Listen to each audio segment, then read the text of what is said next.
Eala Bagunas SEAG flag bearers. Manila, Philippines. Tennis wonder Alex Eala and volleyball star Brian Bagunas will be the Philippines' flag bearers when the nationals wade into battle in the 33rd Southeast Asian Games, set December 9th to 20th in Thailand. Popularity aside, Alex and Brian have made impacts in the global sports community, and that makes them the best choice to carry the flag in the SEA Games, said Philippine Olympic Committee President Abraham Tolentino yesterday. It's about the inspirational appeal, the motivation and hard work that reaps accomplishment that make an athlete or athletes the best choice for the chore, he added. Eala, of course, was an easy choice after her meteoric rise to prominence, as she is now ranked 50th in the Women's Tennis Association rankings, the highest place reached by a Filipina. For Bagunas, he was the face of the Alas Pilipinas team, with a historic 19th place finish in the FIV Men's Volleyball World Championship the country hosted a few months ago. But to those who knew, truly knew, what it meant to hold a nation's colors before the eyes of the world, the flag weighed more than any medal, any trophy, any expectation thrust upon the shoulders of young athletes. And on this humid Southeast Asian afternoon, beneath the deafening roar of an arena that pulsed like a living organism, Alex Eala and Brian Bagunas discovered that weight in full. They stood behind the massive wooden gates that would soon open to reveal the Philippine contingent. The air smelled of new paint and sweat, like classrooms on the first day of school or gyms right before a championship game. The ground trembled as thousands stomped, cheered, and chanted for the athletes preparing to enter the Parade of Nations. Alex flexed her fingers around the pole of the flag, feeling the metal bite into her palms, not painfully, but firmly, as if to remind her, this is real. She inhaled sharply, steadying herself.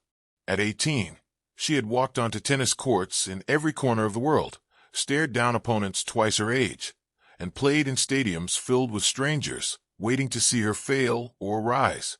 Yet nothing compared to this strange, electric anticipation, this moment when the flag of the Philippines lay folded just above her head, waiting for the cue to unfurl. Beside her, Brian rolled his shoulders and exhaled a long, slow breath. He was used to carrying weight, literal weight, the weight of spikes, jumps, and the hours of training that carved an athlete's body out of sweat and repetition. But this weight was different. This was symbolic, intimate, and ancestral. 6 feet of muscle, grit, and quiet discipline. He seemed larger than life to the younger athletes standing behind him. Yet inside, he felt the same mixture of pride and vulnerability that Alex did. The two athletes exchanged a glance, part camaraderie, part silent understanding. "You ready?" Brian asked, voice low, almost swallowed by the rumble of the crowd. Alex laughed under her breath. "I don't think anyone can really be ready for this." "Good answer," he said, smiling. "Means you understand." They turned back toward the gate. In seconds, it would open. A flag and a family. For Alex, the flag had always been a family member, a third parent, an older sibling who demanded excellence, yet wrapped her in a strange sense of belonging. She remembered being 9 years old, sitting on the floor of her family home as her mother carefully folded the flag used during national events. Alex had asked why it was done so meticulously. Her mother answered without looking up, "Because the flag deserves respect, Anik. It carries stories of people who loved this country before you were born." Little Alex didn't fully understand, but she remembered that sentence years later, during a grueling training session in Spain, when loneliness crept in like a slow fog. She remembered it again when she played for the Philippines in junior tournaments, her chest swelling each time she won a point and saw the tiny flag embroidered on her collar. Tonight, holding the flag in front of the world, she finally understood what her mother meant. It wasn't about showing off. It wasn't even about winning. It was about continuing a legacy that belonged not just to her, but to millions, to a flag and a community. Brian, on the other hand, saw the flag through the lens of community. Growing up in Bulacan, the barangay court was the center of everyone's life. Kids played pickup games until sunset. Parents gathered at the sidelines. Coaches barked instructions.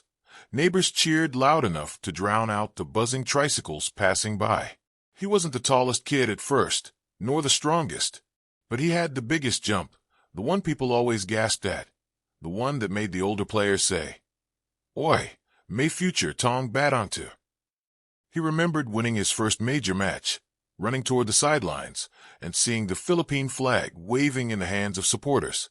It wasn't a fancy banner, just a fabric taped to a stick, but to him, it had been majestic. "It's for you," someone had said, handing him the makeshift flag after the match.